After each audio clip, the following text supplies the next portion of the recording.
The rain in the city was never just water. It was a heavy, charcoal-colored veil that tasted of soot and ancient secrets, slicking the cobblestones of the district until they shone like the scales of a drowned serpent.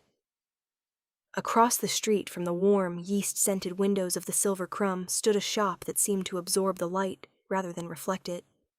The Iron Petal did not have a neon sign or an inviting display of sourdough. Its windows were framed by wrought iron ivy that looked far too organic to have been forged by human hands, and the glass was so thick and dark it felt like staring into the eye of a deep-sea creature. High above the lintel, perched on a jagged limestone plinth, sat the statue. To the casual observer, it was a masterpiece of Gothic masonry, a winged figure with shoulders the breadth of a doorway, a jawline carved from granite, and eyes that remained perpetually shut against the smog of the modern world. But Ivy, a woman who spent her life listening to the silent language of chlorophyll and soil, knew better than to trust a statue that changed its posture by a fraction of an inch every time the moon crossed the meridian. Ivy was a botanist by trade and an obsessive by nature, a woman whose apartment was a jungle of rare succulents and aggressive ferns that thrived in the low light of her insomnia. For weeks, she had been tracking a specific biological anomaly, a bioluminescent lily that appeared in the bouquets of the city's elite, a flower that shouldn't exist in this climate, let alone this century. The trail had led her here, to this dark corner of the city where the air smelled of wet stone and ozone. It was 2 a.m, the hour when the sane were dreaming of sunshine and the desperate were looking for a place to hide. Ivy stood before the heavy oak door of the florist, so her heart hammering against her ribs like a bird in a cage, and realized the door wasn't locked. It was standing slightly ajar, breathing out a scent so intoxicating it made her head swim. A mixture of crushed mint, night-blooming jasmine, and something sharp and metallic, like blood on a cold blade. She stepped inside, and the world changed. The interior of the Iron Petal was a vertical forest, a cathedral of greenery where the plants didn't just grow. They lunged toward the ceiling. Great! Pulsing vines of bioluminescent moss climbed the brick walls, casting a dim, ethereal cyan glow over the room. There were flowers here that Ivy recognized from prehistoric textbooks, heavy, succulent blooms with petals that looked like velvet and smelled like fermented honey. The air was humid and thick, vibrating with a low, sub-audible hum that made the fine hairs on her arms stand up. She moved deeper into the shop, her boots silent on the moss-covered floor, until she reached the center of the room. There, under a skylight that allowed a single beam of moonlight to pierce the gloom, stood the man. He was taller than any human she had ever seen, a literal mountain of a being whose skin wasn't skin at all, but a dark, mottled gray stone that looked as though it had been polished by 1,000 years of river water. His back was to her, and his wings, massive, tattered things that resembled the leathery sails of a ghost ship, were folded tightly against his spine. He was hunched over a work table. His hands, which looked like they could crush a skull with a single squeeze, were currently occupied with the most delicate task Ivy had ever witnessed. He was grafting a translucent, silver-veined leaf onto a stalk of black glass. His movements were agonizingly slow, precise to the millimeter, his stony fingers moving with a grace that defied the laws of physics. "The soil is too acidic for that one," Ivy whispered, the words escaping her before she could find her common sense.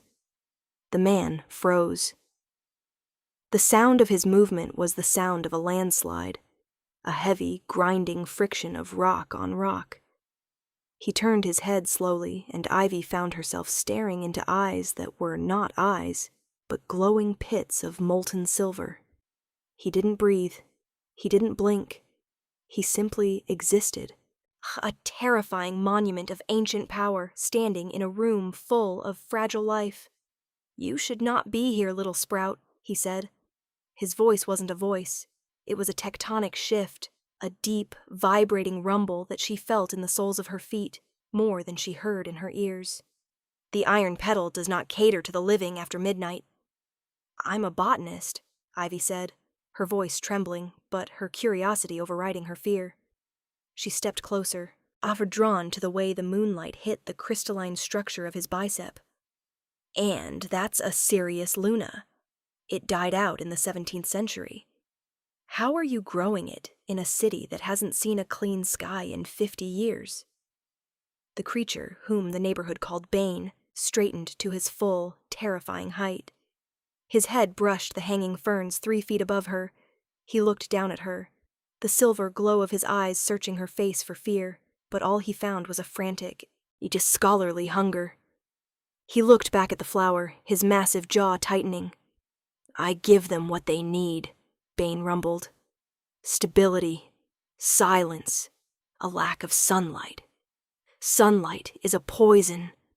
It turns the blood to marble and the heart to dust. He spoke with a bitterness that Ivy recognized immediately. It was the same tone she used when she talked about the skyscrapers that blocked the sun from her balcony. She reached out, her hand hovering just inches from his arm, and she could feel the cold radiating off him, a deep, permafrost chill that spoke of centuries spent as a silent sentinel on the rooftops of a forgotten world. You're a gargoyle, she breathed, the one from the roof. I am the guardian of the green, Bane said, his wings unfurling just enough to cast her in a shadow of velvet and stone. And you are a trespasser. Give me one reason I should not put you back on the street before the sun turns me into a pillar of salt. Because your lilies are dying, Ivy said, pointing to a row of drooping, translucent blooms in the corner. They aren't getting enough nitrogen, and you're overwatering the moss. You have the hands of a craftsman, Bane, but you have the soul of a jailer. These plants don't want to be guarded. They want to grow. Bane went still, his stony features tightening into a mask of cold fury, but then he looked at the lilies. He walked over to them, his heavy footsteps shaking the shelves, and touched a petal with the tip of a jagged claw. The petal shriveled at his touch. He let out a sound, a low, pained groan that sounded like a shifting foundation. I cannot help them, he whispered, the sound a ragged grinding of stone. Everything I touch eventually turns to ash or stone. I am a creature of the dark, little sprout. I was made to watch over graves, not gardens. Then let me help, Ivy said, moving to stand beside him. She looked like a sapling next to an oak, a fragile thing of flesh and bone standing next to an eternal predator. I know the chemistry. You know the history. We can keep them alive. For the next 4 hours, the world outside ceased to exist. In the humid, cyan-lit heart of the Iron Petal, a monster and a girl worked in a silence broken only by the sound of running water and the occasional rumble of a stone voice. Ivy showed him how to mix the nutrients, her warm hands often brushing against his freezing ones. To her, he wasn't a monster. He was a masterwork of biological resilience. To him, she was a miracle of warmth, a flickering candle in a world of shadows. He watched her with a mounting intensity, the silver in his eyes brightening every time she laughed or tucked a stray curl behind her ear. He noticed the way her pulse jumped in her neck when he leaned in too close, and for the first time in 500 years, the stone in his chest felt a strange, terrifying heat. Around 4 a.m, the bell at the front door chimed. A deep, brassy sound that Ivy recognized. Silas, the massive baker from across the street, walked in, his charcoal apron covered in flour and his scent of toasted sugar clashing with the heavy perfume of the flowers. He was carrying a paper bag that smelled of lavender and honey. I saw the lights on, Bane, Silas rumbled, in his golden wolf eyes darting between the gargoyle and the botanist. He didn't look surprised to see a human woman in the secret shop. He looked amused. Brought you a lavender scone. Thought you might need the calming properties before the sun catches you. Silas set the bag on the counter, his gaze lingering on Ivy. You're the one who's been staring at his roof for 3 weeks, aren't you? Ivy blushed, her face turning a deep crimson. I was studying the architecture. Right, Silas chuckled, a low canine sound. and I bake because I like the hats. Be careful, Ivy. This one's got a heart of stone, but it's a heavy one. Don't let the sunrise catch you both unawares." With a nod to Bane, the alpha baker turned and disappeared back into the rain, leaving a lingering sense of grounding reality in his wake. Bane looked at the scone, then at Ivy. The sky outside was beginning to shift from charcoal to a bruised, sickly purple. The first hints of dawn were threatening to break over the city's skyline. "You must go," Bane said, his voice suddenly urgent, the grinding of his stone limbs becoming more pronounced. "The sun, it is coming. I can feel the weight of the light on the horizon." "What happens when it hits you?" Ivy asked, reaching out to grab his hand. His fingers were already becoming stiffer, the gray color of his skin turning into a dull, lifeless matte. "I become what you thought I was," Bane said, his silver eyes dimming. "A statue, a silent thing. I will be trapped in this form until the last ray of sun leaves the sky. If you are here when I turn, if I am holding you, I could crush you. My weight is not meant for the living." "I'm not leaving you," Ivy said, her stubbornness flaring. "Not like this." "Go!" Bane roared, his wings snapping open and hitting the walls with a sound like thunder. "I will not have your warmth extinguished by my curse. Return at midnight, little sprout. See if the lilies are still standing. I will know you are true." Ivy backed away, the terror of his transformation finally hitting her. As she reached the door, she looked back. Bane had climbed back onto his plinth, his body folding into a crouch. The first sliver of gold light hit the top of the skylight. She watched as his skin turned from mottled gray to a hard, crystalline white. His silver eyes flickered one last time, a look of profound, eternal loneliness passing through them. And then they snapped shut. He was a statue once more, a cold, unyielding monument to a forgotten age. Ivy stood on the sidewalk, the morning rain washing the scent of the shop from her skin. She looked up at the roof of the Iron Petal. Bane was there, perched above the door, his wings folded, his head bowed. To anyone else, he was just a piece of Gothic kitsch. To her, he was the man who had held a translucent lily with the grace of a god. She walked away, her heart full of a strange, aching music, already counting the seconds until the sun would die and the stone would breathe again. The day passed in a blur of mundane tasks. Ivy sat in her laboratory, but her mind was in the cyan-lit greenhouse. She researched gargoyles, finding scraps of folklore about the Lithos kin, guardians who were carved to protect the places where magic and nature intersected. They were bound to the stone, tied to the buildings they guarded, but they were also the keepers of the earth memory.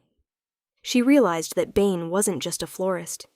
He was a living library of every plant that had ever gone extinct, a man who kept the ghosts of the green world alive in a city of concrete. When midnight finally arrived, she was standing at the door of the Iron Petal before the first chime of the clock had faded. The door was already open. She stepped inside, her breath catching in her throat. The shop was different. The lilies were no longer drooping. They were standing tall, their translucent petals glowing with a vibrant silver light. Bane was standing by the workbench, his wings slightly flared, his silver eyes fixed on the door. He didn't say a word. He simply held out a single flower, a bloom she had never seen before, its petals the color of a sunset, and its heart the color of a storm. "It is a phoenix rose," Bane rumbled, his voice softer than it had been the night before. "It only blooms when the earth feels a heartbeat it recognizes. It has not bloomed in this shop for 300 years. Ivy took the flower, her fingers brushing his. This time, he didn't pull away. He let her warmth seep into his stone, a slow, steady heat that made the minerals in his skin hum with a new kind of life. "I didn't think you'd come back," he confessed, the sound like the shifting of a mountain. "Most humans fear the silence of the stone." "I'm not most humans," Ivy said, Ada looking up at him. "I like the silence," It's where the best things grow. Over the next month, the Midnight Street became Ivy's entire world. She spent her days in the sun, gathering the minerals and light-sensitive chemicals Bane needed, and her nights in the greenhouse, teaching the stone giant how to love the things he guarded. They became a fixture of the neighborhood's secret life. Silas would bring bread. You, the dragon tattooist from next door, would stop by to trade rare pigments for petal ink, and the two of them would sit in the center of the greenhouse, a world of green thriving in the heart of the gray. But the city was not a kind place for secrets. A property developer, a man named Sterling with eyes like cold nickels, had set his sights on the block. He saw the Iron Petal not as a sanctuary, but as an eyesore, a crumbling ruin that stood in the way of a new glass skyscraper. And he arrived one afternoon with a demolition crew, his eyes narrowing as he looked at the statue above the door. "Tear it down," Sterling commanded, pointing at the gargoyle. "Start with the roof ornaments. They're a safety hazard."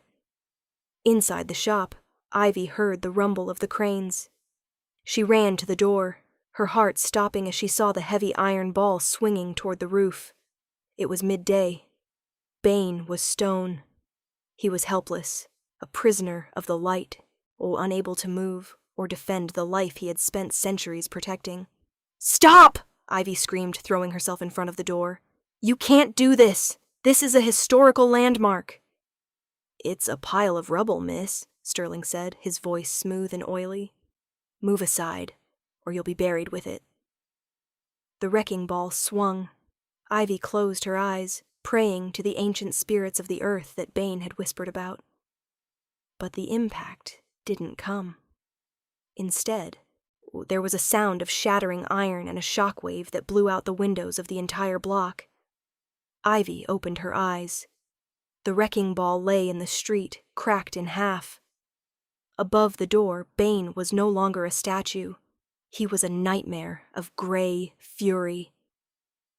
The curse had broken, not by the sun leaving the sky, but by the sheer, agonizing force of his will to protect the woman standing below him.